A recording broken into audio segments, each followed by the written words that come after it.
Boa noite a todos. Primeiramente, eu queria agradecer o convite para falar aqui para vocês um pouquinho sobre um tema que me é muito caro, que é ética em medicina. Eu queria agradecer o convite da Ludmila,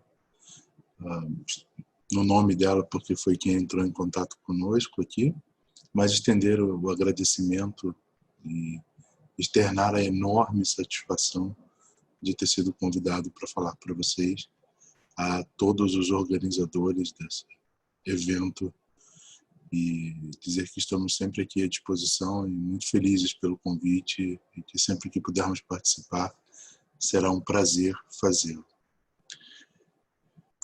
O tema que nos foi indicado, nós vamos falar um pouquinho para vocês sobre ética e medicina, é um tema muito extenso, mas que algumas coisas precisam ficar claras. Nós falaremos sobre ética e medicina. Muitos dos alunos de medicina, nesse primeiro momento, dirão que chato, né? Vai falar de deontologia, código de ética médica, o que é vedado ao médico, o que é proibido, o que pode ser feito, o que não pode ser feito. Não, nós não vamos falar de deontologia médica, de direito. Nós vamos falar de ética. É um pouco diferente. Em que sentido diferente? Diferente no sentido, e aí eu preciso falar no meu ponto de fala, vamos dizer assim, né? Explicitar isso, eu sou médico graduado, mas trabalho com bioética e também sou graduado em filosofia. Então a gente entende ética por algo muito além da deontologia. E é exatamente sobre isso que nós queremos falar, né? Nós temos aqui um tripé de ética, moral e de direito. Socialmente nós enxergamos como um tripé: o direito, as leis, a moral, os costumes e a ética. Os três formando um caminho para a nossa vida, vamos dizer assim. Mas quem estuda ética, ética mesmo, do ponto de vista filosófico, não compreende essa tríade dessa forma. Compreende ética como algo que é uma condição para até mesmo a existência do direito e da moral. Porque vem antes. A formação ética do humano é anterior ao direito e à moral. O direito e a moral são expressões do logos, do nosso raciocínio. E a postura ética ela deve ser anterior, para os estudiosos mais contemporâneos da ética. Eu vou falar sobre alguns filósofos posteriormente, mas já dizendo que seguimos aqui a seara de Emmanuel Levinas, um filósofo lituano, franco-lituano, que teve sua vida devastada e da sua família pelo horror do nazismo. Sua família toda foi morta em um campo de concentração, ele escapou por ser um oficial do exército francês. Para esse homem destruído do ponto de vista moral, porque os costumes diziam ser normal a morte dos judeus, destruído pelo direito, pois haviam leis na Alemanha que permitiam essa não classificação do judeu como ser humano, é esse homem que vai revolucionar toda a visão ética contemporânea, toda uma revisão ética, toda uma crítica à ontologia, aquilo que o Ocidente, com seu processo racional civilizatório, conclui como uma missão civilizatória. Ele vai dizer que não. Que se olharmos apenas pela questão do logos, do processo civilizatório ocidental, nós vamos desembocar no nazismo. A gente tem que ser antes do pensamento, nós temos que ser ético. Vou tentar explicar um pouco isso para vocês e como isso a gente pode aplicar na nossa profissão da saúde e na medicina em particular.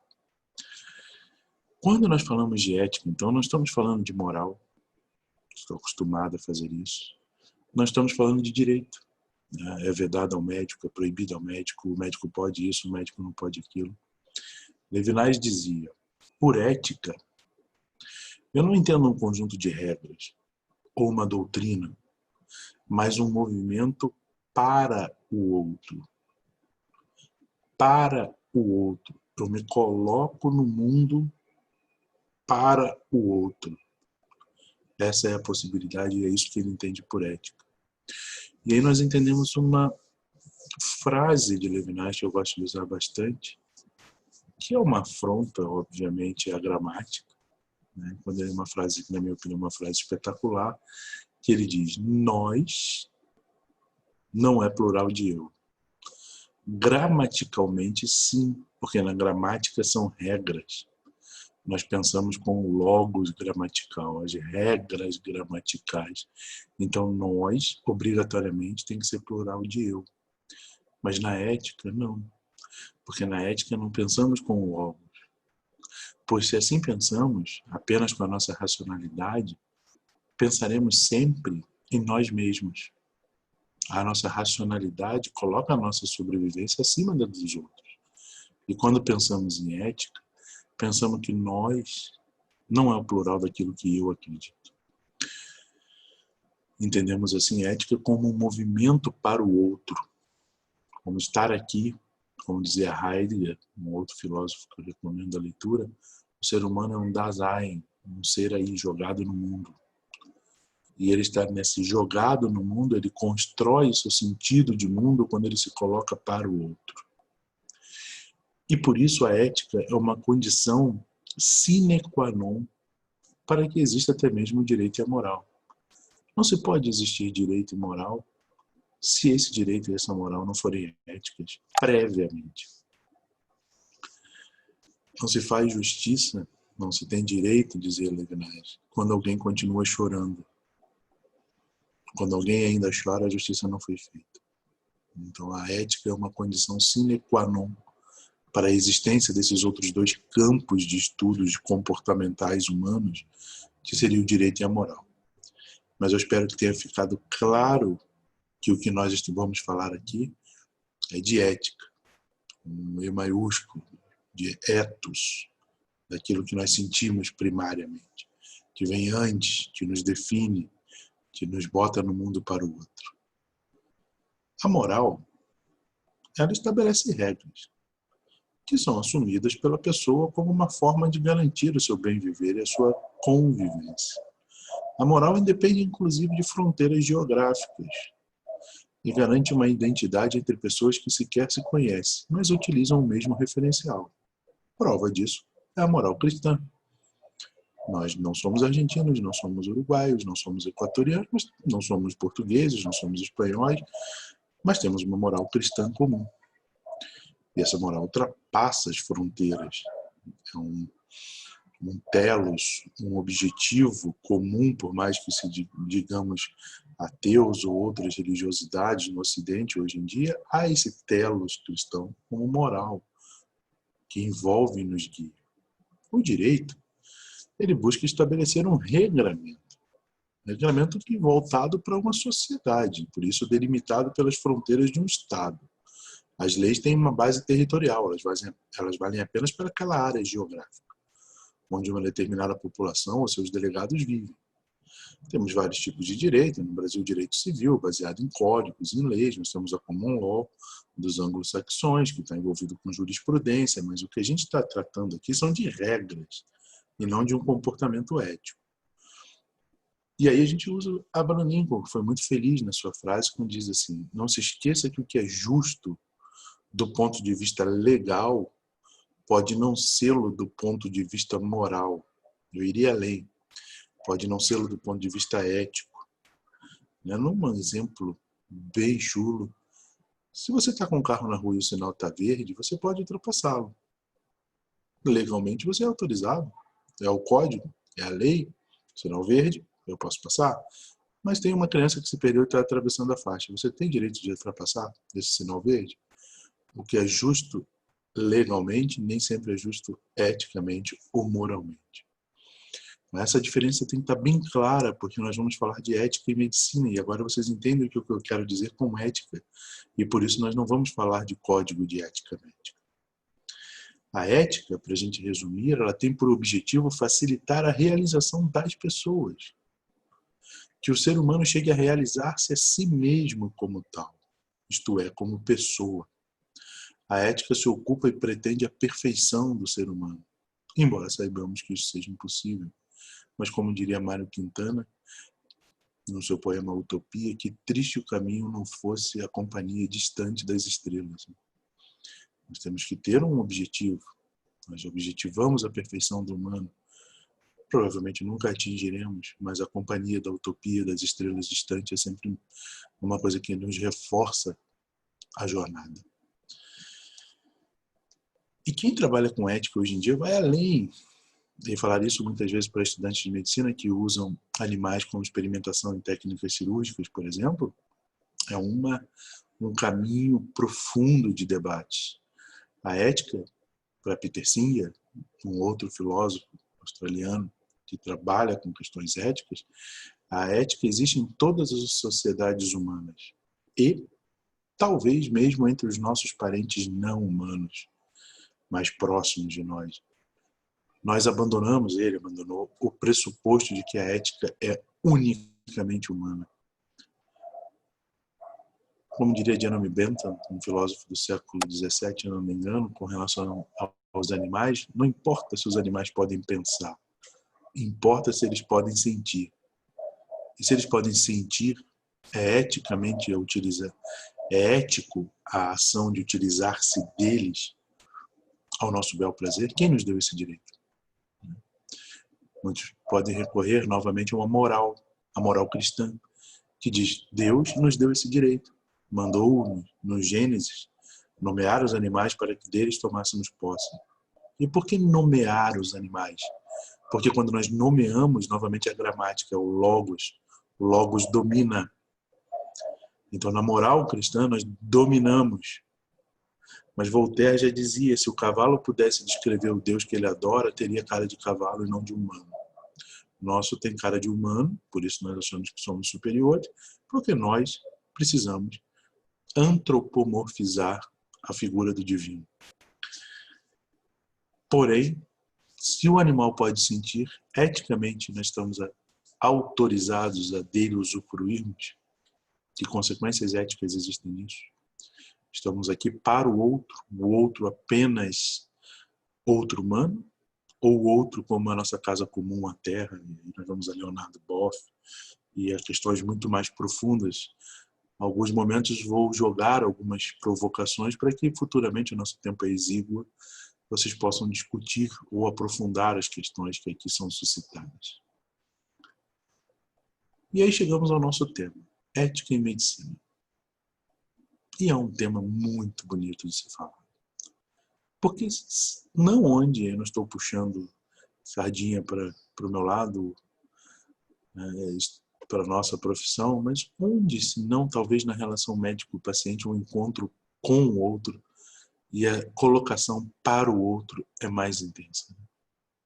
Ética em medicina é o encontro do outro na possibilidade exatamente de cuidar. A nossa possibilidade vai muito além de curar. Quando nós falamos de clínica, nós temos que ter em mente que isso vem, essa expressão do verbo grego klinos, inclinarmos, nos inclinar para o paciente, cuidar do paciente. Terapeion, de terapêutica, significa originalmente cuidar do paciente, não curar o paciente. E curar também é um objetivo médico.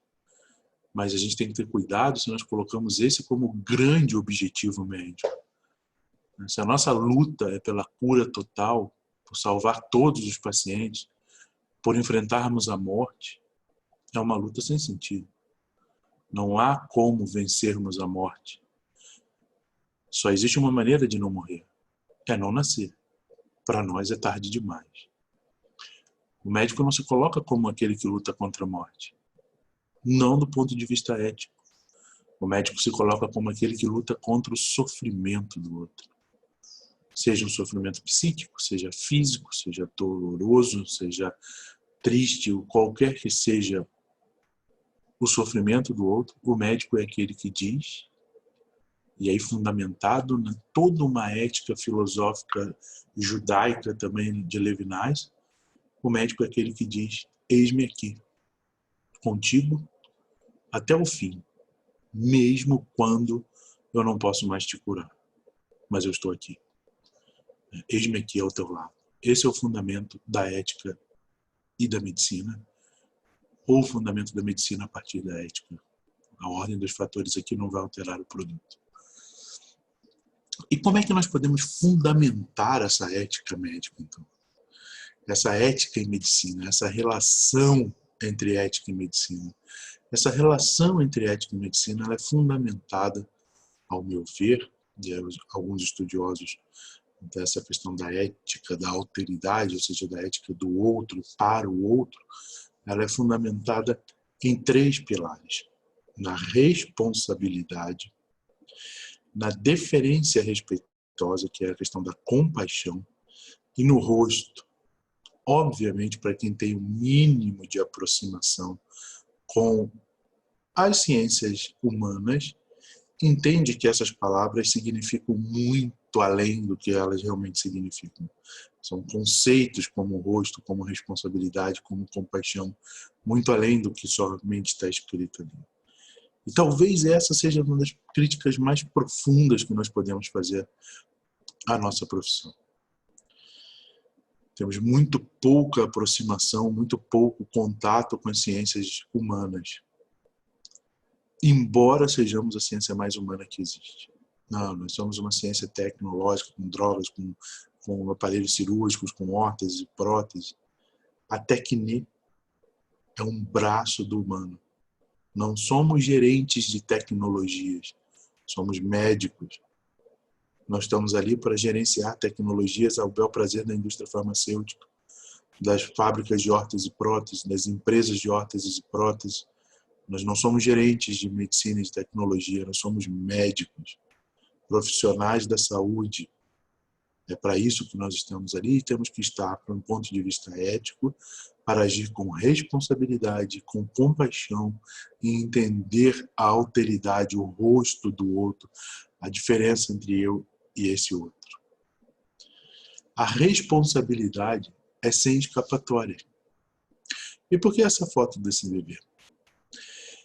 Para exemplificar exatamente o que é uma responsabilidade sem escapatória.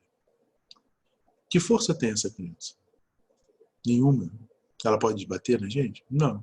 Ela usa alguma arma? Não. Ela tem algum poder de fala? Não. E, no entanto, quem dentre nós não consegue colocar-se, vamos dizer assim, quem dentre nós consegue colocar-se indiferente a esse olhar, a esse rosto, a esse outro que aparece e diz: não me mate, cuide de mim. Você é obrigado a isso. É uma responsabilidade sem escapatória o cuidado. Ela não está depositada em armas, em força. Exemplo mais visível do que nós estamos vendo agora: quem em sã consciência sairia de casa, deixaria sua família e iria a um pronto-socorro trabalhar no meio de uma pandemia onde ele pode ser contaminado? Aquele que tem dentro de si a sua responsabilidade sem escapatória pelo outro. Não pode ser transferida. É nossa. Eu tenho que responder a ela. Não se responde por força, não me impõe a força. Não me impõe um discurso bonito, não me impõe uma arma. Isso você pode fazer. Você pode fazer com uma arma na minha cabeça, obrigar a te atender, mas eu posso me dizer não mesmo com a arma na minha cabeça. Mas eu vou te matar, sim. As pessoas podem te matar, mas aí não te dominam. Agora, esse olhar do outro te domina, te obriga ao cuidado. Você não pode se negar a ele, mesmo que não tenha força. Essa é a responsabilidade do ponto de vista ético que traz a medicina. É muito fácil quando a gente lida com criança, né? Porque é todo fofinho, bonitinho, todo mundo gosta. Mas essa responsabilidade ela é muito maior. Essa responsabilidade sem escapatória, ela define um fundamento ético para a medicina paliativa, por exemplo.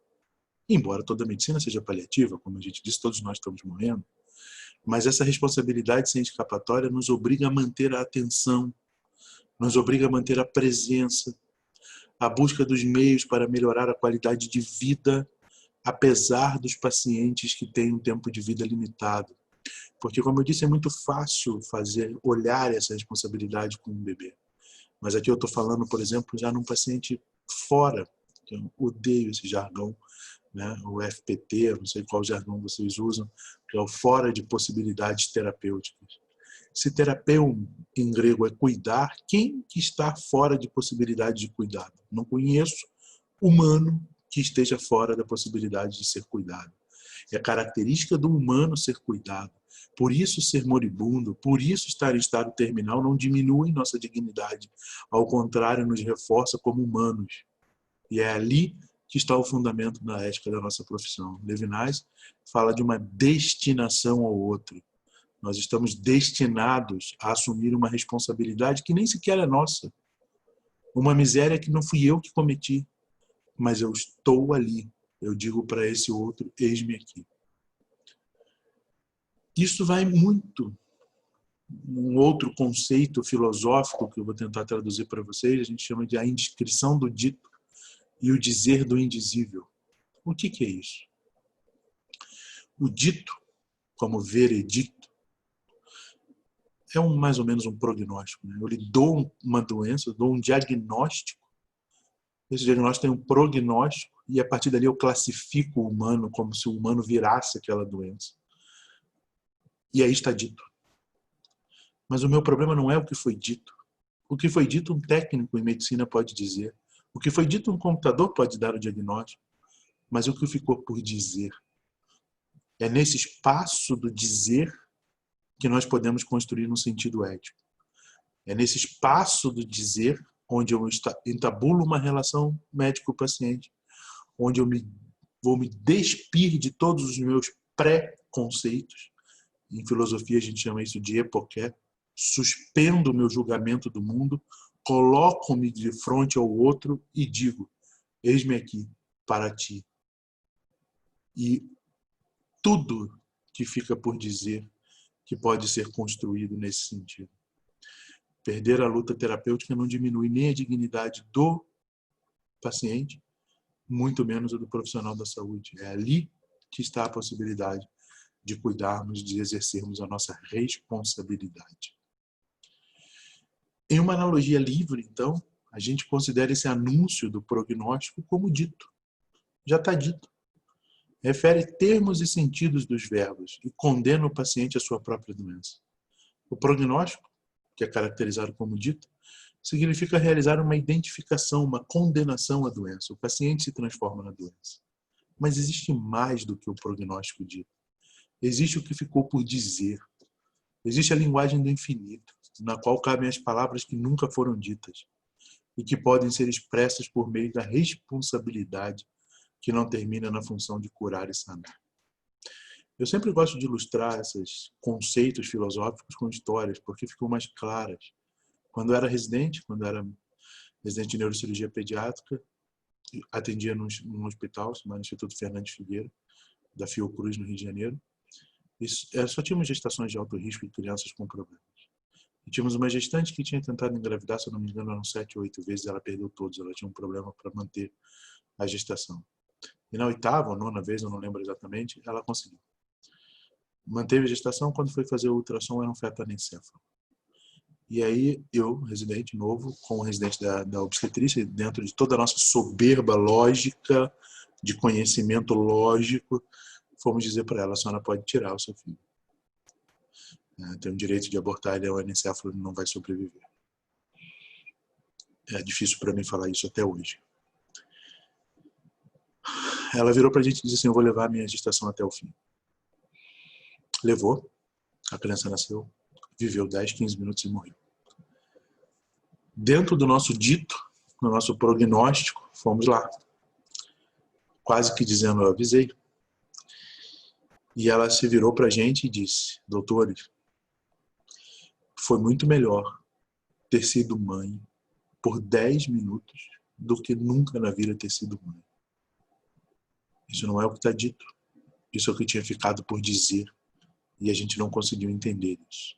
Há um sentido aqui. Muito mais do que um sentido de 30 anos sobre vida. 10 minutos ela foi mãe, era o sonho da vida dela. Pegou seu filho no colo, beijou. Foi mãe. Que sentido tem isso? Que grandeza tem isso? Que responsabilidade temos sobre isso? Quando o poder técnico da medicina atinge seus limites, a responsabilidade sem escapatória da equipe segue enquanto função de cuidado. Não esqueçam disso. Outro conceito fundamental para a gente fundamentar, desculpa a repetição, mas é porque é fundamento mesmo, é a questão da compaixão ou deferência respeitosa, como diria Levinas. Compaixão é a capacidade de compartilhar o sofrimento do outro, permitindo assumir essa responsabilidade sem escapatória frente à vulnerabilidade radical do outro. A compaixão permite ser responsável por outro a qualquer preço, em qualquer situação. A medicina, com sua função a priori para a estrutura biológica, ou seja, de curar, não serve para o eu que morre, porque não pode ser curado. Parece ter esquecido que em seus primórdios a medicina, e por meio de seus fundadores, como Paracelso, por exemplo, considerava a compaixão de suma importância para a prática de sua arte. Dizia Paracelso: a prática dessa arte repousa no coração. Se teu coração é falso, o mesmo se dará com o médico dentro de ti. Onde não existe amor, não existe arte. Portanto, o médico não deve estar imbuído de menos compaixão e amor do que Deus direciona aos homens. Eram esses os critérios fundantes da nossa profissão e que ao longo do tempo temos esquecido. E por último, o conceito de rosto. O que o rosto diz? Quando aparece o rosto daquele bebê, o que ele está dizendo para você? Não me mate. O rosto é o não domínio. O outro é outro sempre, nunca vai ser o que eu penso dele. Ele vem de um mundo onde eu nunca fui. Ele teve vivências que eu nunca vivi. Ele teve existências que eu nunca entendi. O primeiro paciente que eu tive dizer que ele ia morrer, eu estava no 3º ano. Talvez muitos aqui estejam no 3º ano. Eu não tive que dizer porque não era minha função dizer, mas eu acompanhei o paciente na enfermaria. Era uma senhora, 80 anos, com câncer, e ela se negou a fazer o tratamento. Ela disse que não queria mais quimio ou radioterapia. E eu tentava convencê-la, de toda a minha sabedoria com 19 anos, tentava convencê-la de que ela devia continuar. E ela perguntava: continuar para quê, doutor? Hoje eu sinto que aquele doutor tinha uma ironia tremenda, né? Mas ela era uma pessoa muito educada. Continuar para quê? Eu falei: para fazer muita coisa na vida. E ela perguntava: que tipo de coisa? Ela tinha mais de 80 anos. Né? Eu falava, tipo, aprender outros idiomas, viajar pelo mundo. Ela virou para mim, olhou nos meus olhos. Novamente, essas histórias me machucam, tá? Desculpa se quando eu conto eu gaguejo. Ela olhou nos meus olhos e disse assim: doutor, eu fui adida cultural de embaixadas do Brasil na Europa durante muitos anos da minha vida. Eu falo 10 idiomas e viajei quase todos os países da Europa. É o senhor que quer fazer isso? Faça, mas não coloque isso para cima de mim. Nós não é plural de eu. Eu cansei, ela disse. Chegou ao fim. Não quero mais. É pesado, mas é um fundante ético entendermos que o outro não está no nosso domínio. Não posso deixar o outro morrer sozinho por não ser algo que eu possa dominá-lo. Acudi-lo e ajudá-lo é responsabilidade minha. Nós inauguramos com isso uma coisa que chamamos de humanismo do outro homem, contrário ao humanismo que não distinguiria as pessoas, considerando-as todas como iguais e com os mesmos direitos, o que permite apenas o humanismo do eu. É uma crítica profunda até mesmo aos direitos humanos. Né? Todos os seres humanos nascem iguais. Iguais a quem? Aos bantus da África? Aos guaranis do Paraguai? Ou nascem iguais o padrão de igualdade é do branco europeu ocidental? Quem garante que esse é o padrão de igualdade que deve ser distribuído ao mundo? O rosto nos diz sempre: eu não sou você. Eu sou outro. Eu sou a alteridade. E nós temos que entender isso como um pilar fundante da nossa profissão. Isso traz questionamentos. Né? A medicina técnica, lógica, fruto do pensamento cartesiano, pode questionar essas afirmações. Isso é muito vago, questões filosóficas. Uma medicina ética acolhe esses questionamentos. Porque nós somos depositários da técnica. Eu sou um neurocirurgião, eu preciso de um microscópio para operar. Se eu não tivesse técnica, eu não conseguiria fazer. Ninguém está criticando isso. O que nós queremos é entender que, para além da técnica, tem que existir um cuidar. Um cuidar por um tempo que não é sincrônico, não se conta em horas, em minutos, em dias, como aquela moça que foi mãe por 10 minutos. É o tempo diacrônico que nós chamamos na filosofia, que é o tempo da construção do sentido para o ser humano. E esse tempo pode ser um despertar, pode ser uma conversa, pode ser uma relação pessoal, pode ser eu vou morrer, eu tenho 3 meses de vida, eu vou pedir desculpa ao meu irmão. Criar um sentido muito maior do que os outros 80 anos que eu vivi. Os 10 minutos daquela criança que viveu no mundo anencéfala criaram talvez muito mais sentido para a vida da mãe dela do que qualquer outra pessoa que tenha passado na vida daquela mãe. Então é um tempo diacrônico, é um tempo de construção do sentido. É isso que nós buscamos como fundamento ético-filosófico da medicina, é isso que nós entendemos por ética e medicina.